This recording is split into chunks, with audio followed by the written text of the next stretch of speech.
네, 성도 여러분 반갑습니다. 오늘도 수요 성경 공부에 함께 참여하시는 모든 분들 주님의 이름으로 축복합니다.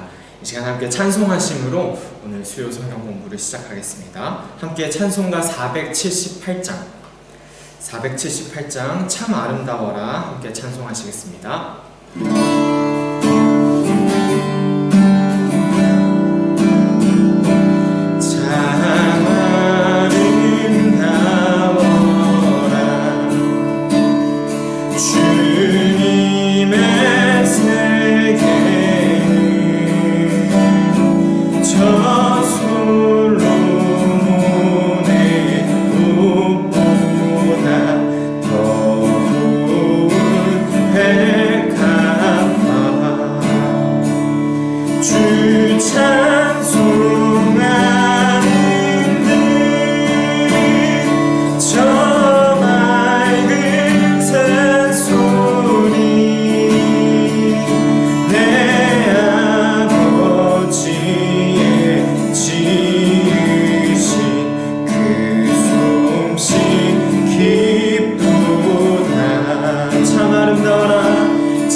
함께 기도하시겠습니다.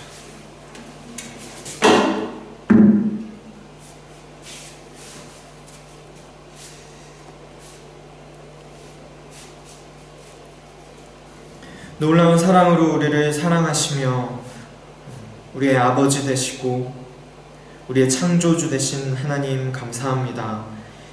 오늘도 이렇게 수요 성경 공부로 함께 모여서 하나님을 찬양하고 말씀 앞에 섬으로 기록된 하나님의 말씀이 우리에게 가르치는 바에 우리가 귀 기울이며 더욱더 배우며 그것으로 마음과 생각이 더욱더 새로워지며 나아갈 수 있도록 우리와 함께 하심을 아버지 감사합니다. 정말 그렇게 하나님 앞에 서며 하나님 말씀 안에 거하며 나아갈 때에 우리 마음과 생각을 주께서 더욱더 새롭게 하여 주시고 주의 진리의 말씀으로 우리 심령을 더욱더 충만케 채워주셔서 능력의 말씀을 통하여 그 말씀의 은혜를 통하여 우리 삶 가운데 열매 맺히며 더욱더 변화받아 살아가는 우리 각 사람과 우리 교회가 되도록 주님 역사하여 주시옵소서. 이 시간 수요 성경 공부 이 시간을 온전히 주님께 올려드립니다. 현장에서 또 온라인으로 참여하는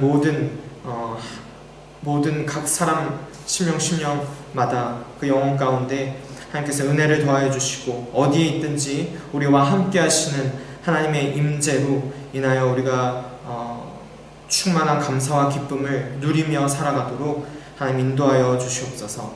감사하며 예수 그리스도의 이름으로 기도합니다. 아멘.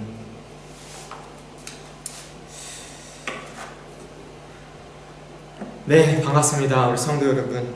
계속해서 우리 수요 성경 공부 때에 웨스트민스터 소요리 문답을 통해서 교리 공부를 하고 있습니다. 교리란 무엇이라고 하였죠?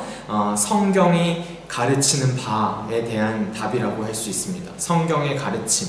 그런데 그냥 단순히 성경의 가르침이라고 단순하게 말할 수 있지만 더 정확하게는 성경 전체의 성경 66권 기록된 하나님의 말씀의 전체의 그 가르침을 좀 정리하여 정리 요약하여서 정말 핵심적인 부분, 성경 전체가 우리에게 가르치는 바가 무엇인지를 이 문답 형식의 신앙 고백서를 통해서 우리가 좀 들여다보고 배워가고 있는 중입니다. 그래서 지난주까지 4문부터 6문까지 하여서 배웠었는데 오늘 이제 웨스트민스터 소요리 문답 7문에서 12문까지의 주제를 오늘 다루도록 하겠습니다. 그런데 그것에 대한 첫 번째 파트로서 오늘은 좀 자세하게는 7문부터 10문까지를 오늘은 좀 더 들여다보도록 하겠습니다. 그래서 주제는 하나님의 작정과 섭리입니다. 이때까지 한 것들을 도표로 한번 보시면 계속해서 이렇게 나누고 있었죠. 서문 부분으로서 1문과 3문에서 이제 하나님의 영광을 우리가 좀 다루었습니다. 그러니까 인간의 인생의 가장 주된 목적이 무엇이냐 했을 때 그것은 하나님의 영광이다. 그리고 하나님을 영원토록 즐거워하는 것이다 라고 하였고, 그렇다면 우리가 어떻게 그렇게 하나님을 하나님을 영화롭게 하고 하나님을 즐거워하며 기뻐한다는 삶이 어떤 삶이냐?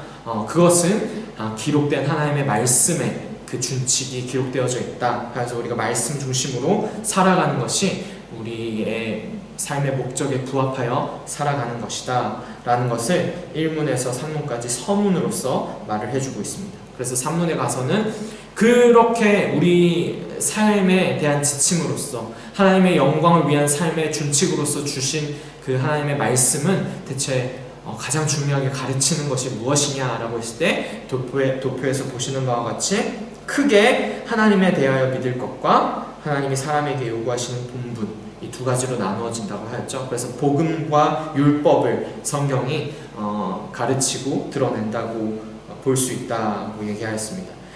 그래서 이제 본격적으로 들어가서 하나님에 대하여 믿을 것은 무엇인가 라는 파트가 또 크게 두 개로 나눠진다고 하였죠. 그래서 하나님은 어떤 분이신지, 그리고 하나님이 하신 일은 무엇인지, 하나님의 존재와 하나님의 사역을 또 성경이 계시한다고 얘기하였습니다. 그래서 지난주까지가 하나님은 어떤 분이신지, 하나님의 존재에 대한 부분을 4문부터 6문까지 우리가 살펴보았었죠. 그래서 그 4문부터 6문에서는 뭐라고 했습니까? 한번 복습으로 3문부터 6문까지 한번 쭉 읽어보도록 하겠습니다. 4문에서는 하나님은 어떤 분이십니까? 물어보았습니다. 그리고 그 답은 하나님은 신이시며 그분의 존재와 지혜와 권능과 거룩하심과 의로우심과 선하심과 인자하심과 진실하심은 무한하시며 무궁하시며 불변하시다 라고 얘기했죠. 그래서 5문과 6문에 가서는 이제 그 놀라운 그 무한한 하나님의 속성을 가진 하나님은 삼위일체로 존재한다 라는 부분을 다루면서 5문에서 이렇게 말합니다. 그 하나님은 한 분 외에 다른 하나님이 있는가? 그렇지 않다. 오직 한 분 하나님, 살아계시고 참되신 하나님만 계시다.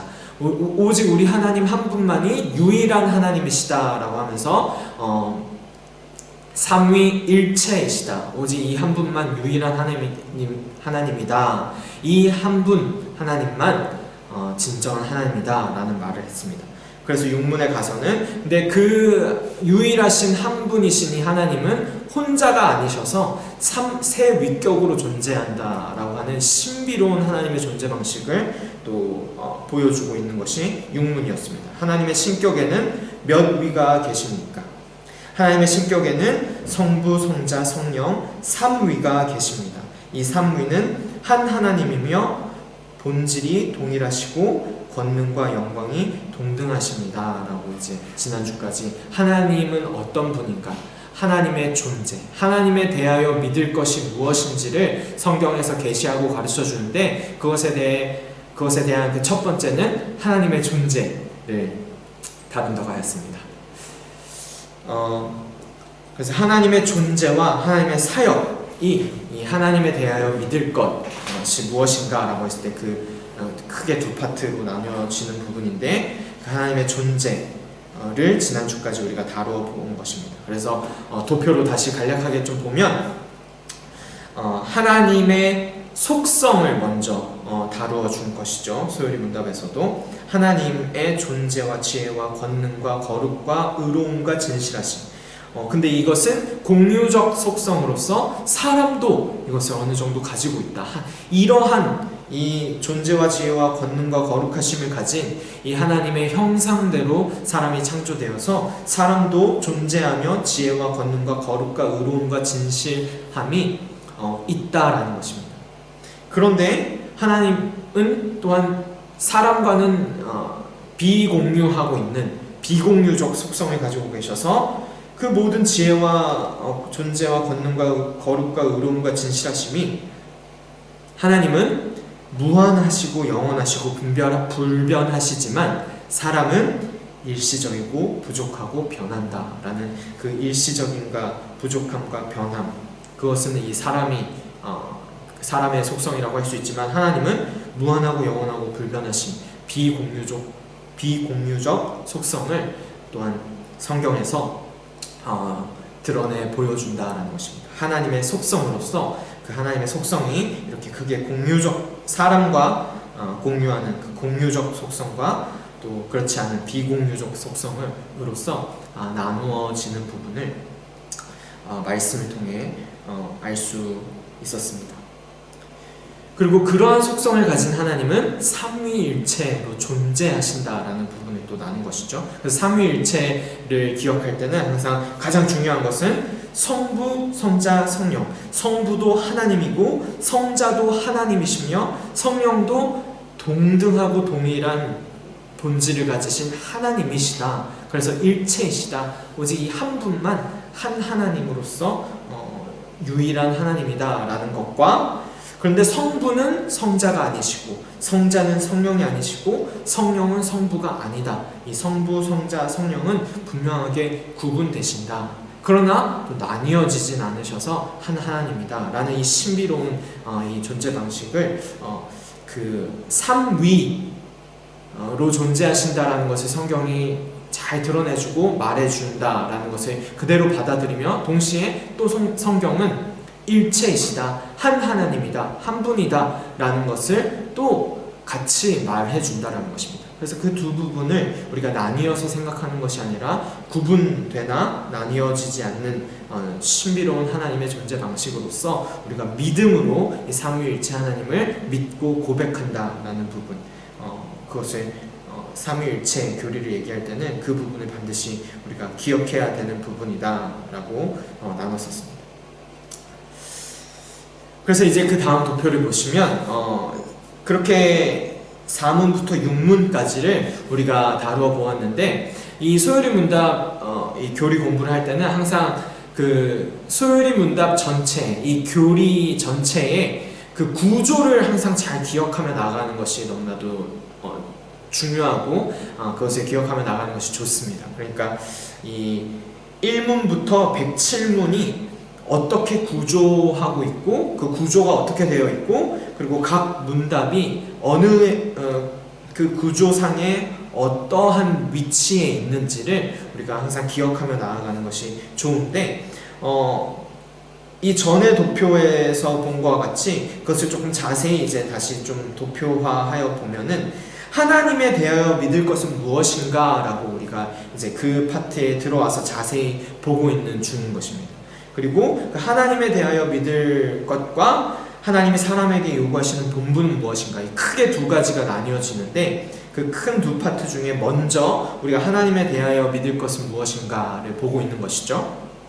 그래서 그 하나님에 대하여 믿을 것은 무엇인가 라고 했을 때 그에 대한 답이 크게 또 두 가지로 나뉘어져서, 하나님은 어떤 분이고 하나님이 하신 일은 무엇인가, 하나님의 존재와 사역을 다룬다고 하였습니다. 그래서 지난주까지가 우리가 하나님의 존재에 해당하는 이 4문부터 6문을 본 것이죠. 그리고 오늘 이제 들어가는 부분은 7문부터 12문인데 이 7문부터 12문은 어디에 위치하고 있느냐? 하나님께서 하신 일은 무엇인가? 라고 하는 이 하나님의 사역이라는 파트의 첫 번째 부분으로서 차지하고 있는 것이 이 하나님의 작정과 섭리를 주제로 한 7문부터 12문까지라는 것입니다.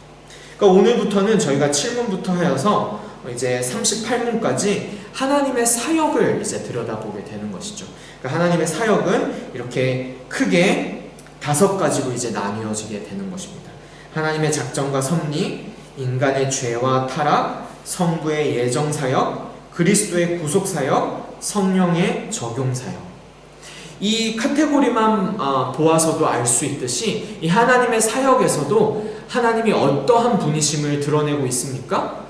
삼위일체로 존재하시는 하나님을 드러내고 있어요. 그러니까 성경은 삼위일체 하나님께서 이 삼위 하나님의 이 마치 협력하여 일하시듯 보여주시는 하나님의 사역을 성경은 드러내고 보여준다라는 것입니다.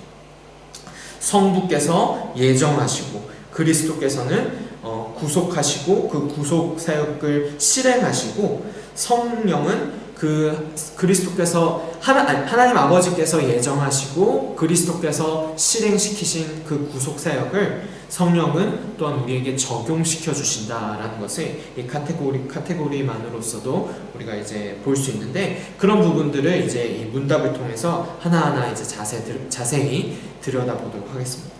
어쨌든 그래서 그 하나님의 사역이라는 주제의 첫 번째 파트로서 오늘은 7문부터 12문까지 하여 하나님의 작정과 섭리를 좀 보도록 하겠습니다. 먼저 7문부터 12문까지 그 문답을 쭉 훑어보도록 하죠. 7문에서는 이렇게 말합니다. 하나님의 작정이 무엇입니까? 라고 이제 묻는 것이죠. 그에 대한 답은 하나님의 작정은 그분의 뜻대로 계획하신 영원한 목적입니다. 그 목적을 따라서 하나님께서는 일어나는 모든 일을 자기의 영광을 위하여 미리 정하셨습니다. 8문도 한번 보겠습니다. 그렇다면 이제 묻는 것이죠. 하나님께서 그분의 작정을 어떻게 이루어 가십니까? 하나님께서는 그분의 작정을 창조와 섭리의 일로서 이루십니다. 한번 이제 그 문답을 쭉 한번 보고 한 문 한 문 다시 들여다보겠습니다. 9문은 이제 이렇게 묻죠. 하나님께서 창조하신 일은 그럼 무엇입니까? 라는 것입니다. 하나님께서 창조하신 일은 엿새 동안에 아무것도 없는 중에서 그분의 능력 있는 말씀으로 만물을 지으신 것인데 하나님의 보시기에 모든 것이 매우 좋았습니다. 신문으로 가서 하나님께서 사람을 어떻게 지으셨습니까? 하나님께서는 사람을 남자와 여자로 지으시되 자기의 형상대로 지식과 의와 거룩함으로 창조하시어 피조물을 다스리게 하셨습니다. 하나님께서 섭리하시는 일은 무엇입니까? 하나님께서 섭리하시는 일은 모든 피조물과 그 모든 활동을 가장 거룩하고 지혜롭고 능력있게 보존하시며 통치하시는 것입니다. 마지막으로 사람이 창조받은 지위에 있을 때에 하나님께서 그에게 행하신 특별한 섭리는 무엇입니까? 라고 묻죠. 그에 대한 답은 하나님께서 사람을 창조하신 후에 완전한 순종을 조건으로 생명 언약을 맺으시고 선악을 알게 하는 나무의 열매 맺는 것을 사망의 벌로서 금하셨습니다. 라고 이제 12문까지 답하고 있습니다. 일단 그 문답을 그냥 쭉 한번 읽어보시면서 훑어보았는데 이것이 성경 말씀에 다 근거하여 질문하고 답한 말씀들이기 때문에 교리들이기 때문에 이제 말씀을 비롯하여서 그 한문 한문이 뜻하는 바가 무엇인지 정말 그 교리가 어떻게 성경 가운데 계시되고 드러나는지를 한문 한문 좀 이제 자세히 들여다보도록 하겠습니다. 다시 그래서 7문으로 가면 작정이라는 부분을 이제 다루죠. 하나님의 작정. 하나님의 작정이 무엇이냐라고 이제 이 소요리 문답에서도 묻는다는 것입니다. 이 하나님의 작정이라는 주제가 성경에 나타나고 계시되기 때문이죠. 그래서 성경 전체의 그 가르침을 정리하고 요약하면 하나님의 작정은 쉽게 이렇게 말할 수 있다는 것입니다. 하나님의 작정은 그분의 뜻대로 계획하신 영원한 목적이다. 그 목적을 따라서 하나님께서는 일어나는 모든 일을 자기의 영광을 위하여 미리 정하셨다 라고 이 하나님의 작정에 대한 부분을 이제 설명하는 것입니다. 이것을 통해서 우리가 기억해야 될 부분은 이것입니다. 성경이 창조로 시작할지라도 하나님께서 첫 번째로 하신 일은 이 작정이라는 것입니다. 작정이란 하나님께서 어떤 목적을 이루기 위해 영원 전에 세우신 계획을 말합니다. 하나님께서 세상을 지으신 것도, 창조를 하신 것도 바로 이 목적을 이루기 위함이라는 것이죠. 그렇다면 그 목적은 무엇이냐? 이 문답의 답변에서도 말하는 바와 같이 그 목적은 하나님의 영광입니다. 그래서 로마서 11장 36절에서는 이렇게 말하는 것입니다. 제가 읽어드리겠습니다. 로마서 11장 36절에 이렇게 말하죠. 이는 만물이 주에게서 나오고 주로 말미암고 주에게로 돌아감이라. 그에게 영광이 세세에 있을지어다. 아멘 하고 말합니다. 모든 것은 다 하나님의 영광을 위함이다. 바로 그 하나님의 영광을 위하여 창조 전부터 하나님은 모든 일을 계획하시고 그 영광을 위한 목적을 세우셔서 창조도 이루어내셨다라는 것입니다. 창조라는 것조차도 그 목적을 이루기 위해, 하나님의 영광을 위해 하나님께서 하신 일이다. 그리고 하나님의 영광을 위해 하나님께서 창조 사역도 하시고 많은 사역들을 하셨다는 것은 그 모든 것 이전에 영원 전부터 그 하나님의 영광을 위한 하나의 영원한 목적을 하나님이 세우시고 작정하셨기 때문에 그로부터 모든 것들을 이제 이루어 가시는 하나님이시다라는 것을 성경은 드러내 보여준다는 것입니다. 그래서 8문에서는 이제 이렇게 질문하는 것이죠.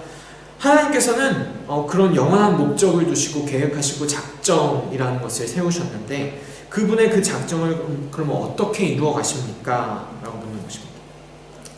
하나님께서는 그분의 작정을 창조와 섭리의 일로서 이루십니다. 라고 이제 말하는 것이죠. 그래서 이제 창조와 섭리라는 주제가 크게 이제 또 다루어지게 되는 것입니다. 하나님의 작정이 있는데 그 작정은 창조와 섭리의 일로서 하나님께서 이루신다라고 말하는 것이죠. 다시 말해 하나님께서는 자신의 영광을 위해 영원전에 세우신 계획을 가지고 계십니다. 바로 그것이 작정이라는 것이죠. 그리고 하나님은 두 가지의 일을 통하여 그 작정을 이루어 가신다는 것입니다. 그것이 바로 창조와 섭리입니다. 창조란 하나님의 영광을 드러낼 세상, 그것을 만드신 것을 말합니다. 다시 말씀드리겠습니다. 창조란 하나님의 영광을 드러낼 세상을 만드신 것이고, 그리고 섭리란 만들어진 세상이 하나님께만 영광을 돌리도록 하나님께서 간섭하시고 일하시는 것이라는 거예요. 그러니까 하나님의 작정이 있고 그 작정은 창조와 섭리의 일로서 드러나는데, 창조란 하나님의 영광이 드러나게 하나님의 영광을 드러낼 세상을 만드신 것, 그것이 창조이고, 섭리란 그 만들어진 세상이 하나님께 정말 영광이 되도록 하나님께서 통치하고 보존하시고 다스리시면서 일하시는 그 하나님의 간섭하심을 하나님의 섭리라고 할 수 있습니다. 그래서 이것이 그 신비로운 삼위일체로 존재하시는 그 신비로운 하나님이 또 신비롭게 일하시는, 역사하시는 그 하나님의 사역이라고 이렇게 요약할 수 있는 것입니다. 작정, 쉽게 말해 계획이 있고 그것이 창조와 섭리와 구속과 완성으로서 삼위 하나님의 사역으로 이것이 쭉 펼쳐진다라는 것입니다. 참 놀라운 하나님의 일인 것이죠. 그래서 구문에서는 이제 이렇게 질문하는 것입니다. 이제 그 작정이 보여주고 있는 큰 이제 두 가지의 주제, 창조와 섭리라는 주제를 이제 또 좀 더 이제 자세히 들어가게 되는 것이죠. 그래서 구문에서는 하나님께서 그럼 이제 작정이 창조와 섭리의 일로서 이루어진다고 하는데, 하나님이 창조하신 일은 무엇입니까? 라고 이제 질문하는 것입니다. 하나님께서 창조하신 일은 엿새 동안 아무것도 없는 중에서 그분의 능력 있는 말씀으로 만물을 지으신 것인데 하나님의 보시기에 모든 것이 매우 좋았습니다. 라고 이제 창세기 말씀에 비롯하여 그 창조에 대한 답을 주고 있는 것이죠. 하나님께서 작정을 실행하기 위해 세상을 창조하셨다는 것입니다. 하나님의 창조는 그래서 크게 세 가지 특징을 가집니다. 첫 번째, 무에서 시작된 창조입니다. 하나님은 아무것도 없는 가운데서 모든 것을 만드셨습니다. 둘째, 능력의 말씀으로 이루어진 창조입니다. 하나님은 전능하시기 때문에 재료와 도구가 필요하지 않다는 것이죠. 왜냐하면 여러분 생각해 보시면 사람도 창조 능력이 있습니다. 사람도 창조 능력이 있어서 뭐 집도 만들고 조형물도 만들고 유전자 조합을 통해서 요즘은 특이한 이제 과일까지도 새로운 종으로서 만들어내죠. 그런 동물이나 식물의 새로운 종까지도 사람은 지금 이제 만들어낼 수 있는 그런 창조 능력을 가지고 있다는 것입니다. 그러나 사람의 창조와 하나님의 창조에는 크게 다른 점이 있죠. 사람의 창조는 어떤 창조입니까? 재료를 필요로 하는 창조예요. 그러나 하나님은 무에서 유로 창조하신다는 것입니다.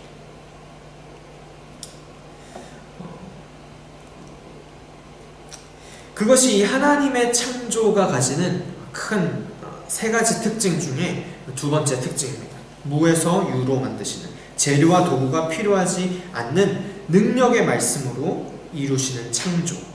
그리고 세 번째로는 완벽한 창조를 또한 뜻합니다. 하나님께서 만드신 세상은 하나님께서 그 완벽하고 무한하신 하나님께서 보시기에도 너무나도 좋은, 매우 좋은, 심히 좋았더라 하는 창조였다라는 것입니다. 그것이 하나님의 창조의 세 가지 특징이다라고 볼 수 있습니다. 그래서 신문에 가서는 이제 사람에 대한 창조를 이제 물어보는 것이죠. 신문에서 이렇게 물어봅니다. 하나님께서 사람을 어떻게 지으셨습니까? 그 창조 사역을 이루신 하나님은 이제 사람을 지으심으로써 그 완벽하신 하나님이 보시기에도 심히 좋았더라 라고 할 만큼의 창조가 이루어졌는데, 그것이 사람을 마지막으로 창조하고 나서야 모든 것을 보시면서 참으로 너무 좋다라고 말씀하셨다라는 것이죠.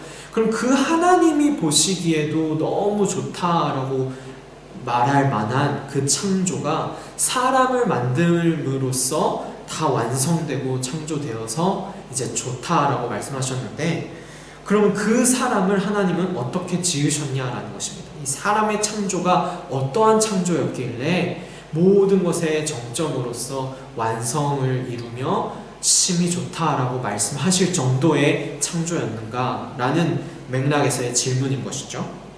그래서 하나님께서는 사람을 어떻게 지으셨는가라고 묻습니다. 그에 대한 답으로서는 하나님께서는 사람을 남자와 여자로 지으시되 자기의 형상대로 지식과 의와 거룩함으로 창조하시어 피조물을 다스리게 하셨습니다 라고 말합니다. 하나님의 형상대로 창조된 것이 하나님의 지식과 의와 거룩함을 닮아 그것에 따라 창조되었다라는 뜻이라는 것입니다. 여기서 좀 더 자세하게 설명을 하면 사람은 하나님의 가장 특별한 피조물이라는 것이죠. 그러니까 사람은 다른 피조물들과 근본적으로 다르다는 것을 보여주고 있습니다. 하나님의 형상으로 지음받은 존재이기 때문에 사람은 아주 특별하고 고귀하고 귀중하다는 것입니다. 그리고 이 하나님의 형상이란 하나님을 닮았다라는 뜻이죠. 근데 이 하나님의 형상이란 하나님을 닮았다라는 뜻인데, 외모가 하나님을 닮았다라는 뜻은 아닙니다. 하나님은 영이시기 때문입니다. 에베소서 4장 24절은 그래서 이렇게 말합니다. 제가 읽어드리겠습니다. 하나님을 따라 의와 진리의 거룩함으로 지으심을 받은 새 사람을 입으라 라고 말합니다. 하나님을 따라 의와 진리의 거룩함으로 지으심을 받은 새 사람, 우리가 그렇게 창조되었다라는 것이죠. 즉 사람이 가진 하나님의 형상은 지식과 의와 거룩함을 말합니다. 그렇다면 하나님께서 사람을 자신의 형상으로 지으신 이유는 무엇일까요? 사람이 하나님의 청지기이기 때문입니다. 사람은 하나님 대신 세상을 다스리는 존재로 창조되었습니다. 하나님의 형상이라는 고귀한 특권을 가지고 창조된 것입니다. 그래서 이 도표에서도 보시는 바와 같이 하나님의 형상은 기능적인 측면과 존재론적인 측면이 있어요. 그 기능적인 측면은 하나님께서 맡기신 사명을 수행할 수 있는 존재로서 사람을 만드셨다는 것입니다. 그러니까 하나님의 대리인인 것이죠. 하나님이 진정한 왕이시고 이제 사람은 하나님이 진짜 왕이라는 것을 이제 보여주는 역할을 하는 그 왕권을, 또 다른 왕권을 가진 왕의 대리인으로서 하나님께서 맡기신 사명을 수행할 수 있는 존재, 그러한 기능을 가진 존재로서 창조되었다라는 것입니다. 그리고 또한 그 하나님의 형상은 존재론적인 측면을 가지고 있어서 하나님을 닮은 영적인 존재로서 또한 존재한다라는 것입니다. 우리는 영적인 존재라는 것입니다. 그것이 바로 하나님의 형상을 따라 창조되었다라는 그 말의 의미입니다. 기능적인 측면과 존재적인 측면을 가지고 있다는 것입니다.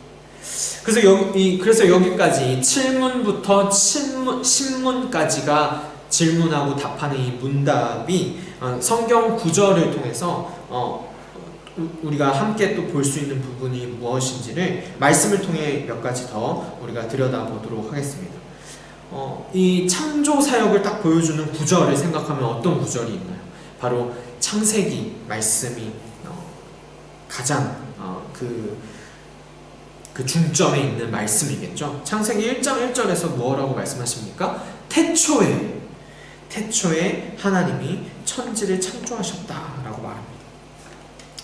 하나님은 창조하시는 창조주 하나님이시라는 것입니다. 성경은 바로 그 창조주 하나님을 드러내고 계시하여 보여줍니다. 우리로 하여금 하나님은 누구신지 어떠한 분이신지를 드러내고 보여주고 계시하여 보여주는 것이 하나님의 말씀인데, 이 하나님의 말씀은 창조주 하나님을 가르치고 드러내고 계시하여 보여주신다는 것입니다. 그래서 이 태초에 하나님이 천지를 창조하셨다라는 말씀 자체가 이 말씀이 하나님의 말씀이며 진리의 말씀이다라는 것을 스스로 증명하고 보여주는 것이죠. 왜냐하면 태초에라는 이 단어 때문에 그렇습니다. 여러분, 태초에라는 이 단어는 그 어느 누구도 사실 완성할 수 없는 문장의 그 시작점에 있는 단어입니다. 그렇지 않으신가요? 한번 지금 각자의 자리에서 한번 상상해 보셨으면 좋겠습니다. 내가 스스로 태초에라는 말로써 뭔가 한 문장을 완성해야 된다고 했을 때 어떻게 우리는 그 말을 만들 수 있을까요? 태초에라고 하고 그 뒷말을 이어가 보시기 바랍니다. 어떻게 이어갈 수 있을까요? 우리 스스로 할 수 있는 말이 무엇이 있을까요? 없다라는 것이거든요. 태초에라고 하고 뭔가 말을 내가 이제 해야 된다, 나 스스로 그 뒤에 말을 이어가야 된다라고 했을 때 고작 인간은 할 수 있는 말이라고는 태초에 하나님이 있었을 것이다, 태초에는 아무것도 창조된 것이 없었을 것이다, 뭐 이런 식으로밖에 말할 수가 없습니다.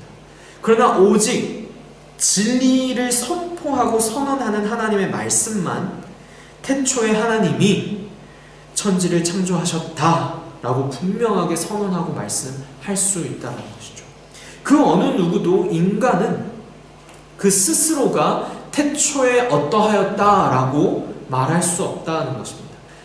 정말 태초에 계셨던 하나님이 계시해 주셔야지만, 그 하나님의 말씀이어야지만 태초에 하나님이 천지를 창조했다라고 분명하게 선언할 수 있는 것입니다. 그래서 그 기록된 하나님의 말씀인 성경의 시작에서부터 하나님이 그 시작에 있으셨다라는 것을 분명하게 이 성경 말씀은 선언하는 것이죠. 태초에 하나님이라는 분이 진짜 계셨어 라고 설명하는 것조차도 아닙니다. 성경은 하나님을 어떻게든 설명해주고 증명하려는 노력을 하지 않습니다. 성경은 하나님을 설명하는 설명책이 아니라 너무나도 분명하여 의심의 여지 없는 분명한 진리를 선언하는 하나님의 말씀. 이 성경 말씀은 그러한 하나님의 진리를 선언하는 책이라는 것입니다. 다시 말해 그 창세기 1장 1절 이 한 문장만으로서도 이 태초에로 시작하는 이 말씀을 통해서 이것은 하나님만이 하실 수 있는 말씀이고 선언이다. 그래서 우리는 오직 이 하나님의 말씀을 통해서만 모든 것의 시작과 또 모든 것의 끝을 이 하나님의 말씀을 통해서만 우리가 알 수 있다라는 것을 우리가 알 수 있습니다. 우리에게 그렇게 하나님께서는 이 말씀을 통해 계시하여 주십니다. 그래서 여러분 한번 그림을 보시면 하나님은 창조주 하나님이시다라는 것을 우리가 생각할 때에 정말 자연 만물만 보고서도 하나님이 없다 말할 수 없다는 것이죠. 하나님이 없다 말할 수 없습니다. 이 그림만 보셔도 이게 어떠한 그림 같으신가요? 밖에 나가면 어디에서든 볼 수 있는 그냥 나뭇잎 하나, 나뭇잎 쪼가리인 것입니다.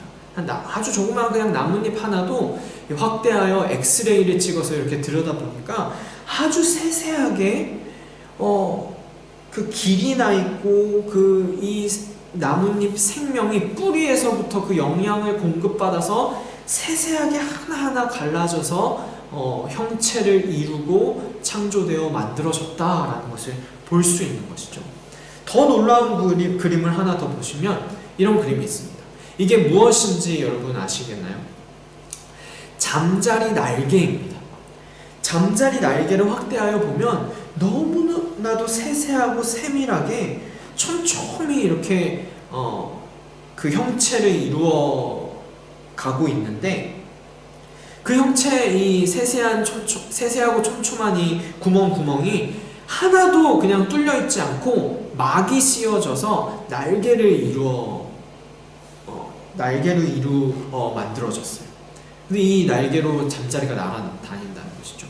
근데 더 놀라운 것은 무엇이냐면 온 우주 만물, 지금도 무한하게 빛의 속도로 팽창하며 창조되고 있다라고 하는 이 무한한 우주 만물을 다 통틀어서도 이런 잠자리 날개는 어디에도 존재하지 않는다는 것입니다. 이 지구상에만 이러한 생물체가 있고 이러한 잠자리 날개를 이 지구상에만 발견을 할 수 있다는 거예요. 그러니까 사람은 대체 그럼 어떠한 존재이겠습니까? 너무나도 놀라운 그 하나님의 창조 사역 가운데 만들어진 이 자연 만물과 그리고 사람이라는 것이죠. 그래서 그러한 창조주로서 존재하시는 창조주 하나님은 지금도 창조주 하나님으로서 우리와 함께 하신다는 것입니다. 그래서 놀라운 말씀은 이 시편 51편 시편에 다윗이 이런 고백을 했다는 것이죠. 아 하나님, 내 속에 깨끗한 마음을 창조하여 주시고 내 속을 견고한 심령으로 새롭게 하여 주십시오. 그러니까 하나님은 창조주 하나님이다 라는 것을 너무나도 분명하게 다윗은 알고 있었다라는 것입니다. 그래서 이렇게 기도할 수 있다라는 것이죠. 이 기도를 여러분 우리도 할 수 있는 것입니다. 우리에게 깨끗한 마음을 창조하여 주시옵소서. 우리에게 깨끗한 마음이 없을 때, 내게 지혜가 없을 때, 내게 인내가 없을 때에 하나님은 창조주 하나님이시기 때문에 지금도 창조하시며 창조 사역을 하실 수 있는 창조하시는 창조주 하나님이시다. 그 창조주 하나님이 나와 함께하는 하나님이시다라는 것을 우리가 기억할 때면 그 하나님께 우리가 기도할 수 있다는 것입니다.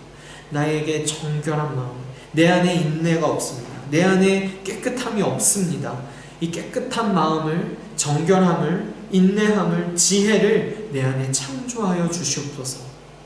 하나님은 창조하시는 창조주 하나님이시기 때문에 우리는 이렇게 기도할 수 있다라는 것입니다.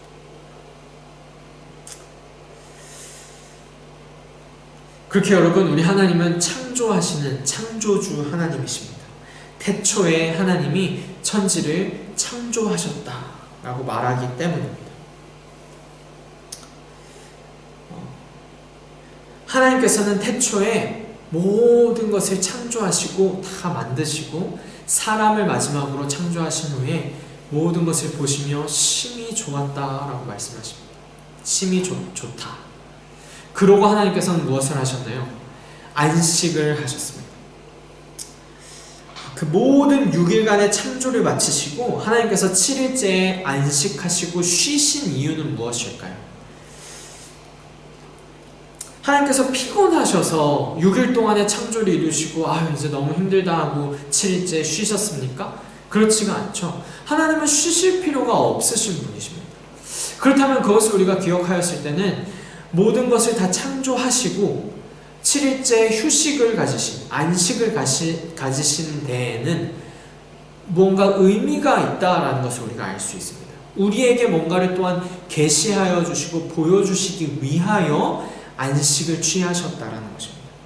하나님께서 모든 창조 사역 이후에 태초에 그 천지 창조 사역을 다 이루신 이후에 안식을 하신 이유는 무엇일까요? 그것이 뜻하고 의미하는 바가 있는데 그것은 무엇이냐면 하나님의 이 창조 사역이 너무나도 완벽하고 선하게 완성되었다라는 것을 의미하는 것으로서 하나님께서 안식을 취하시고 쉬셨다라고 말하는 것입니다. 마치 이 화가가 아주 열심히 이 그림을 그리다가 그 붓을 완전히 이제 놓게 되는 때가 있어요. 그건 언젠가요? 그 그림이 완성되었을 때 마침내 비로소 그 화가는 붓을 놓는다는 것입니다. 그와 같이 하나님께서 안식하셨다, 하나님께서 쉬셨다라는 것으로서 우리에게 드러내 주시는 참 의미는 그 6일간의 창조, 사람으로 이제 정점을 찍은 창조 사역이 정말 완성되었다. 그래서 너무나도 선하게 심히 좋게 되었다라는 것을 확실하게 보여주시는 그 표로서 하나님께서 안식을 취하셨다라고 이제 말하는 것입니다. 얼마나 선하게 완성되었으면 그 완성된 선한 창조를 안식으로서 드러내 보여주시는 것입니다. 그리고 더 궁극적으로는 하나님이 안식이라는 이 주제를 우리에게 보여주심으로써 우리 인간은 궁극적으로 영원한 안식을 언제나 바라보며 사는 존재임을 우리에게 상기시켜 주시는 것이죠. 이 안식이라는 주제 자체를 하나님께서 주심을 통해서 이 땅이 영원한 우리의 거처가 아니고 우리의 본향이 아니고 우리가 영원토록 안식할 그날을 바라보며 그 본향을 향해 그 영원한 안식을 기다리고 바라보며 사는 존재라는 것을 우리로 기억하며 알게 해주시기 위해서 안식하시고 안식일이라는 그 안식일의 정신도 우리가 이어가며 매 주일마다 이제 그 안식일의 정신에 따라 그 영원한 본향을 바라보며 부활하신 주님을 찬양하고 이 땅의 것이 전부가 아니다라는 것을, 영원한 안식을 우리는 바라보며 사는 사람들이다라는 것을 계속해서 우리가 기억한다라는 것입니다. 그래서 하나님께서는 태초에 천지를 창조하시고 쉬심으로써 그러한 안식의 그 참 의미를 또한 우리에게 드러내 보여주셨습니다. 그리고 마지막으로 한 가지 더 우리가 기억해야 될 부분은 태초에 하나님이 모든 것을 창조하셨다라는 것입니다. 바로 이 한 구절 안에 태초에라는 단어와 창조하셨다라는 단어와 이 하나님이라는 단어가 이렇게 들어있는데, 하나님이 천지를 창조하셨다라는 말로써 모든 것의 시작과 이 성경의 시작이 되는 이 문장의 주어가 하나님이라는 것입니다. 하나님이 주어입니다. 나를 만드신 내 삶의 주인이, 그리고 모든 것을 다 만드신 모든 우주 만물의 주인이 바로 하나님이다라는 말입니다. 그래서 다음 그림을 보셔도 이 여호수아의 이 정복 전쟁 가운데 태양과 달을 하나님께서 멈추어 주셨던 일이 있었죠. 여호수아서 10장 13절에 보시면 백성이 그 원수를 정복할 때까지 태양이 멈추고 달이 멈추었다라는 말씀이 있습니다. 이게 정말 실제로 하나님께서 태양과 달을 멈추어 주셨다라는 것이에요. 태양과 달을 멈추며 바다를 가르는 일, 그 모든 것을 하나님에게는 가능한 일인 것입니다. 그 모든 것을 만드신 하나님에겐 태양과 달을 멈추고 바다를 가르는 일이나 무엇이든지 간에 그 모든 것을 하나님께서 만드셨기 때문에, 그 모든 것을 만드신 주인이시기 때문에 하나님에겐 가능한 일이죠. 뭐든 마음대로 하실 수 있는 창조주 하나님이시다라는 것입니다.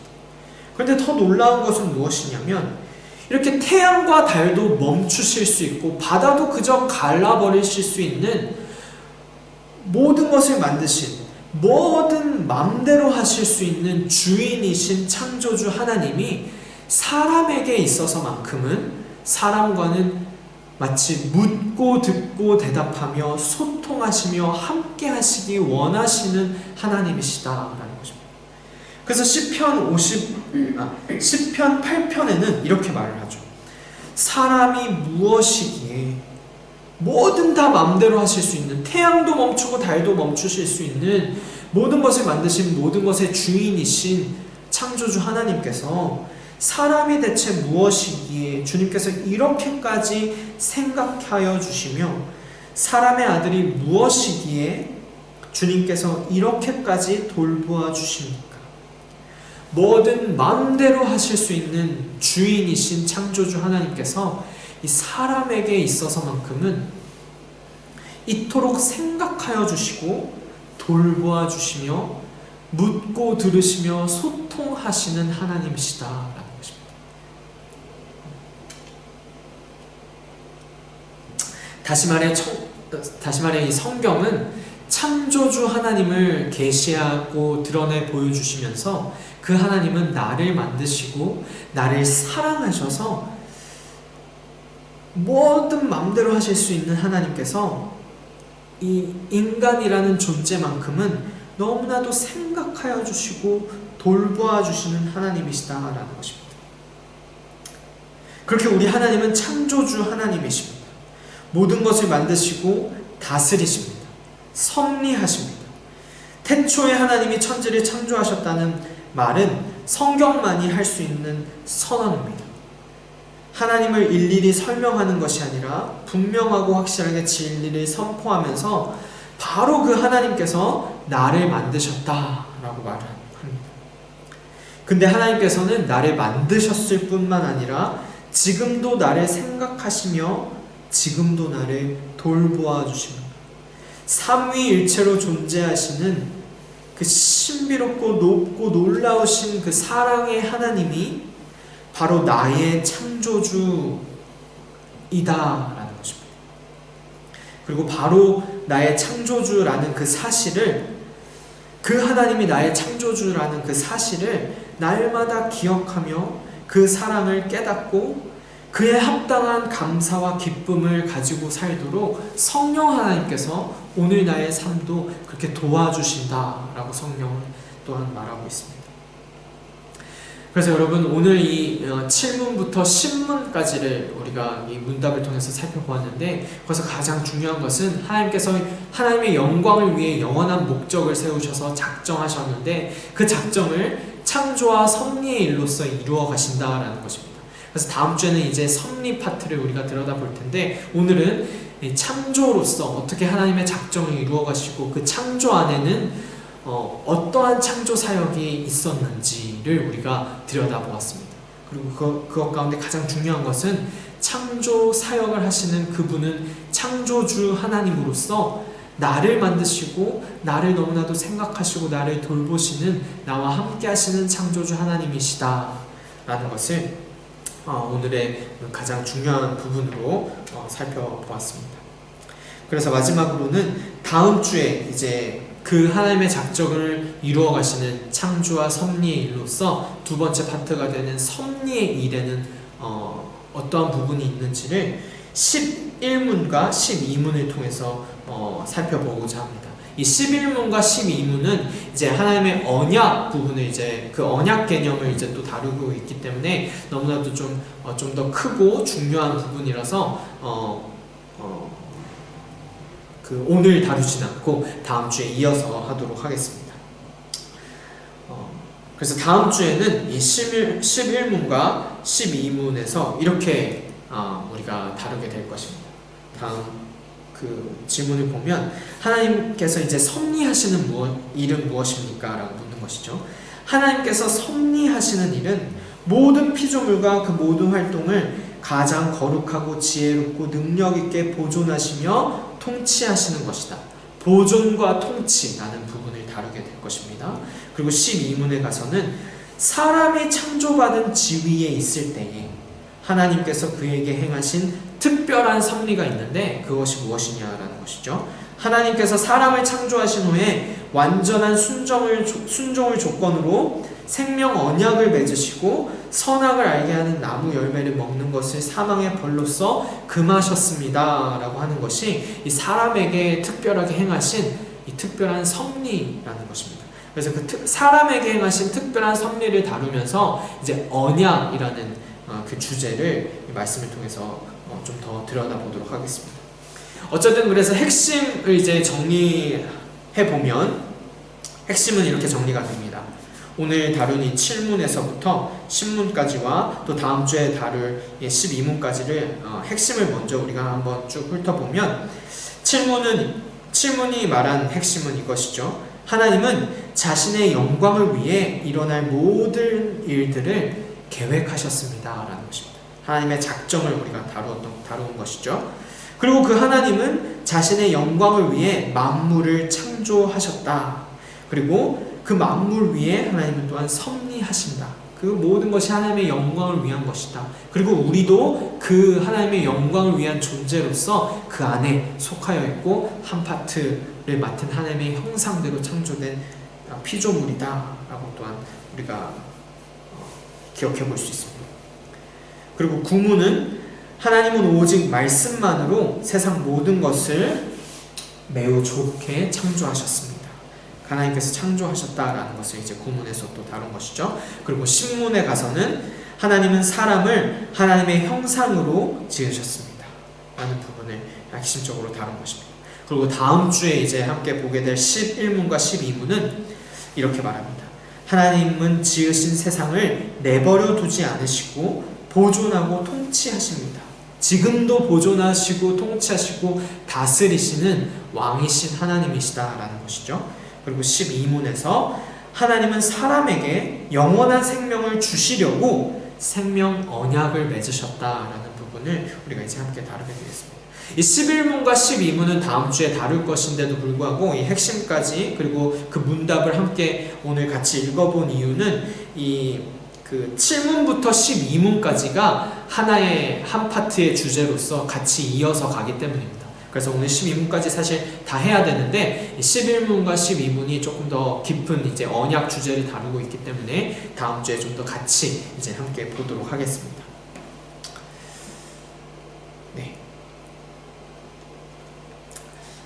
그렇게 그래서 오늘 이제 7문부터 12문까지 하나님의 작정과 섭리라는 주제로 창조주 하나님을 먼저 우리가 좀 더 들여다보며 묵상하여 보았습니다. 그래서 우리가 하루하루 살 때에도 창조 창조주 하나님, 그 하나님이 나와 함께 하신 하나님이다 라는 것을 언제나 기억하며 그 창조주 하나님의 자녀로서 그 창조주 하나님과 함께 언제나 동행하며 살아가는 우리 모두가 되길 간절히 기도합니다. 이제 함께 기도하고 또 주기도문으로 수요 성경 공부를 마치겠습니다. 함께 기도하시겠습니다.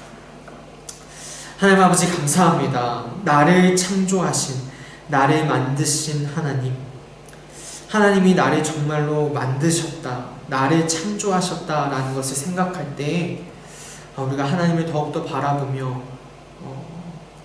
하나님께 감사하지 않을 수가 없습니다. 그리고 나를 창조하신 하나님께서는 지금도 창조하시는 창조주 하나님으로서 나와 함께 하신다라는 것을 우리가 기억할 때에 하나님, 우리가 하나님께 더욱더 붙들리며 하나님께 기도하며 창조주 하나님께 우리의 간구할 바를 아뢰며 우리가 살아가기 원합니다. 내 안에는 깨끗한 마음이 없을 때가 너무나도 많으며 지혜가 없을 때도 많고 인내가 없을 때도 많고 하나님의 도우심이 너무나도 필요할 때가 많습니다. 그럼 우리가 매일 아침마다 새로운 마음 가운데 하나님께 정결한 마음과 인내함과 지혜로움과 의로움을 더욱더 구하고 내 안에 이 새로운 마음을 창조하여 주시기를 구하며 우리가 그렇게 살아가기 원하오니 창조주 하나님, 우리와 더욱더 함께하여 주시고 우리 마음 가운데 더욱더 새 마음을, 깨끗한 마음을 더욱더 창조하여 주셔서 하나님 마음에 더욱더 합하여 살아가는 우리 삶이 되도록 하나님 인도하여 주시옵소서. 창조주 하나님이셔서 나를 만드셨을 뿐만 아니라 이 모든 것을, 세상 모든 만물과 우주 만물을 창조하셔서 이 모든 것들이 우연히 생겨난 것이 아니라 하나님의 뜻 가운데 생겨난 것임을 우리가 기억할 때에 이 모든 것에는 의미가 있으므로 하나님, 우리 삶에는 소망이 또한 있음을 다시 한번 기억하게 됩니다.